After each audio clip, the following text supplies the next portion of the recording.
Guys, welcome back to my YouTube channel. So ഇന്ന് ഞാൻ ചെയ്യാൻ പോകുന്ന വീഡിയോ, ഞാൻ ജർമ്മനിയിൽ വന്ന ശേഷം ഏറ്റവും കൂടുതൽ ഞാൻ നാട്ടിലുള്ള ഫ്രണ്ട്സ് ആയാലും ഇങ്ങോട്ട് വരാൻ പഠിക്കാൻ ആഗ്രഹമുള്ള കുട്ടികളൊക്കെ എന്നോട് ചോദിക്കുന്നൊരു ചോദ്യമാണ് ജർമ്മനിയിൽ വരാൻ വേണ്ടിയിട്ട് എന്തോരം എക്സ്പെൻസ് ആയെന്നുള്ളത്. സോ അതിനെ പറ്റിയിട്ടുള്ള ഒരു വീഡിയോ ആയിട്ടാണ് ഞാൻ ഇന്ന് വന്നേക്കുന്നത്.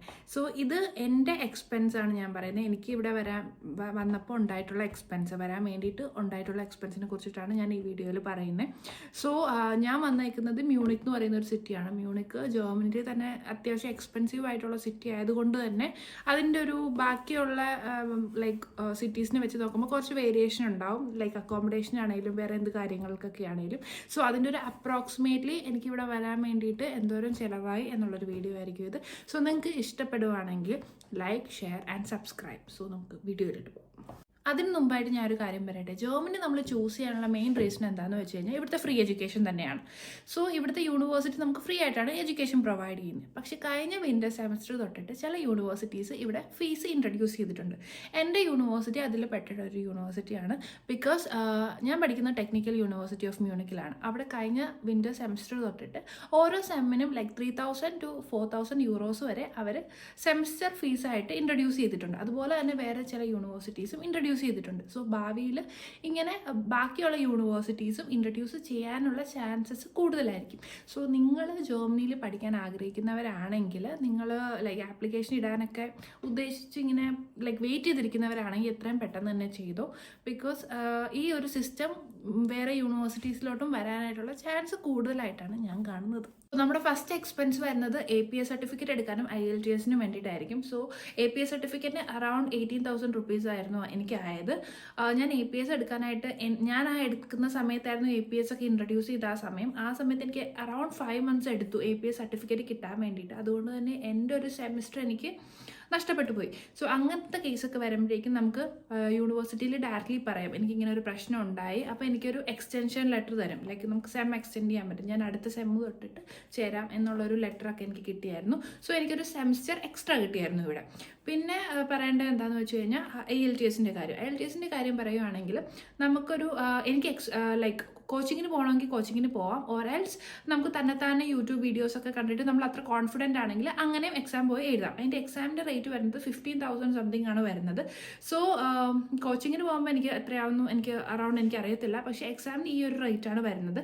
സോ നമ്മൾ തന്നെ പ്രിപ്പയർ ചെയ്യുവാണെങ്കിൽ നമ്മൾ എല്ലാ ദിവസവും അത്രയും എഫോർട്ട് ഇട്ടിട്ട് വേണം ചെയ്യാനായിട്ട്. ബിക്കോസ് നമുക്ക് ആ ഒരു ബേസ് ഉണ്ടെങ്കിൽ നമുക്ക് ഈസി ആയിട്ട് നമുക്ക് ആ എക്സാം ടാക്കിൾ ചെയ്യാം. നമ്മുടെ ഡോക്യുമെൻറ്റ്സ് എല്ലാം നമ്മൾ കളക്ട് ചെയ്ത് എല്ലാം ചെയ്തതിന് ശേഷം നമുക്ക് ഇനി അപ്ലൈ ചെയ്ത് തുടങ്ങാം. സോ നമ്മൾ അപ്ലൈ ചെയ്യുന്നത് യൂണിവേഴ്സിറ്റി വഴിയാണ്. ഓൾറെഡി ഞാൻ ആപ്ലിക്കേഷൻ എങ്ങനെയാണ് ചെയ്യേണ്ടതെന്നൊക്കെ ഞാനൊരു വീഡിയോ ഓൾറെഡി ചെയ്തിട്ടുണ്ട്, അത് നിങ്ങൾക്ക് വേണമെങ്കിൽ ചെക്ക് ചെയ്യാം. ഫസ്റ്റ് ആപ്ലിക്കേഷൻ യൂണിവേഴ്സിറ്റിയിൽ നമുക്ക് 70 euros ആണ് വരുന്നത്. അത് കഴിഞ്ഞിട്ടുള്ള ഏത് ആപ്ലിക്കേഷൻ ചെയ്യുമ്പോഴേക്കും 30 euros വെച്ചിട്ടാണ് അവരെടുക്കുക.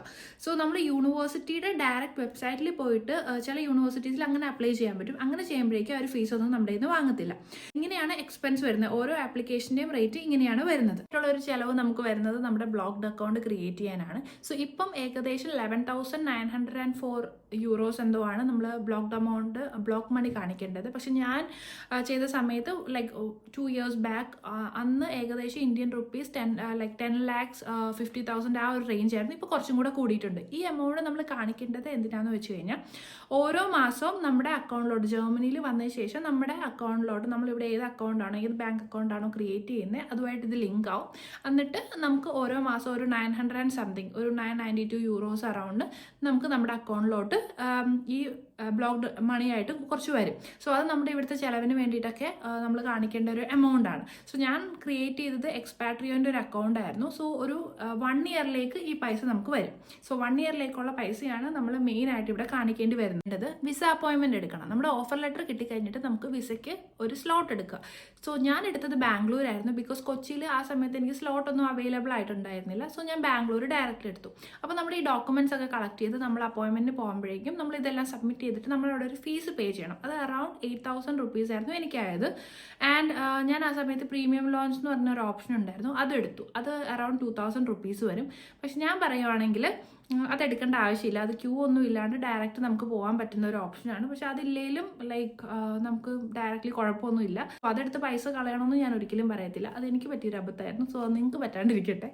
ഫ്ലൈറ്റ് ബുക്ക് ചെയ്യുക. സോ ഞാൻ കണ്ടേക്കുന്ന എല്ലാവരും തന്നെ നമ്മൾ ചാടിക്കയറി ഫ്ലൈറ്റ് ബുക്ക് ചെയ്യും. ഫ്ലൈറ്റ് ബുക്ക് ചെയ്യുമ്പോഴേക്കും നമുക്ക് പെട്ടെന്ന് വരാനുള്ള ധൃതിക്ക്, അല്ലെങ്കിൽ ഓൾറെഡി ക്ലാസ് തുടങ്ങിയിട്ടുണ്ടെങ്കിലൊക്കെ നമ്മൾ പെട്ടെന്ന് ഫ്ലൈറ്റ് ബുക്ക് ചെയ്യും. അപ്പോൾ നമ്മൾ നെക്സ്റ്റ് ഡേ ഒക്കെ ബുക്ക് ചെയ്യുമ്പോൾ നല്ല റേറ്റ് ആയിരിക്കും. അപ്പോൾ നമ്മളൊന്ന് കുറച്ച് സമയം നമുക്കുണ്ടെങ്കിൽ നമുക്ക് ഞാനിവിടെ കണ്ടേക്കുന്ന എല്ലാവരുടെയും തന്നെ ഫ്ലൈറ്റ് റേറ്റ് വന്നേക്കുന്നത്, ആദ്യമായിട്ട് വരുന്നവരുടെ ഫ്ലൈറ്റ് റേറ്റ് വന്നേക്കുന്നത് ഒരു 40,000 to 55,000 സോ നമ്മൾ കുറച്ച് വെയിറ്റ് ചെയ്ത് കഴിഞ്ഞ് കഴിഞ്ഞാൽ നമുക്ക് കുറച്ചും കൂടെ കുറഞ്ഞ് കിട്ടും. ബിക്കോസ് ഇന്ത്യയിൽ നിന്ന്, അതായത് കേരളത്തിൽ നിന്ന് ജർമ്മനിയിലേക്ക് മിക്ക ഫ്ലൈറ്റ്സും അറൗണ്ട് 27,000 തൊട്ടുള്ള ഫ്ലൈറ്റ് റേറ്റ് ഉണ്ട്. സോ നമ്മൾ തന്നെത്താനെ ഒന്ന് ജസ്റ്റ് അതിനെക്കുറിച്ചൊന്ന് ചാടി കയറി നമ്മൾ ബുക്ക് ചെയ്യാണ്ട് കുറച്ചൊന്ന് നോക്കിയിട്ടൊക്കെ ബുക്ക് ചെയ്യുക. പിന്നെ സ്റ്റുഡൻറ്റ് ഓഫേഴ്സ് ഉണ്ടായിരിക്കും. നമ്മുടെ മെട്രിക്കുലേഷൻ നമ്പർ, നമ്മൾ എൻറോൾമെൻറ്റ് കഴിഞ്ഞ ശേഷം നമുക്കൊരു മെട്രിക്കുലേഷൻ നമ്പർ ഉണ്ടായിരിക്കും. ആ നമ്പർ യൂസ് ചെയ്ത് കഴിഞ്ഞാൽ ചില ഫ്ലൈറ്റിനൊക്കെ ഓഫേഴ്സ് ഒക്കെ ഉണ്ട്. അപ്പോൾ സാധനങ്ങളൊക്കെ വാങ്ങാനായിട്ട് എനിക്ക് അറൗണ്ട് ഒരു 50,000 റുപ്പീസാണ് ചിലവായത്. കൂടുതൽ ഞാൻ സമ്മർ സമയത്ത് വന്നതുകൊണ്ട് തന്നെ എനിക്ക് വിൻ്ററിലേക്കുള്ള ഡ്രസ്സ് വാങ്ങൽ കുറച്ച് കുറവായിരുന്നു. വിൻ്റർ ഡ്രസ്സൊക്കെ വാങ്ങുമ്പോഴാണ് കുറച്ച് റേറ്റ് വരുന്നത്. പിന്നെ ജാക്കറ്റൊക്കെ ഇവിടെ വന്നിട്ട് വാങ്ങുന്നതായിരിക്കും എപ്പോഴും നല്ലത്. പിന്നെ ഒരു സേഫ്റ്റിക്ക് വേണ്ടിയിട്ട് ഒരു ജാക്കറ്റ്, ഒരു നോർമൽ ആയിട്ടുള്ള ഒരു ചെറിയ ഡെക്കാത്ലോണിൽ വല്ലതും നമുക്ക് ജാക്കറ്റ് വാങ്ങാവുന്നതാണ്.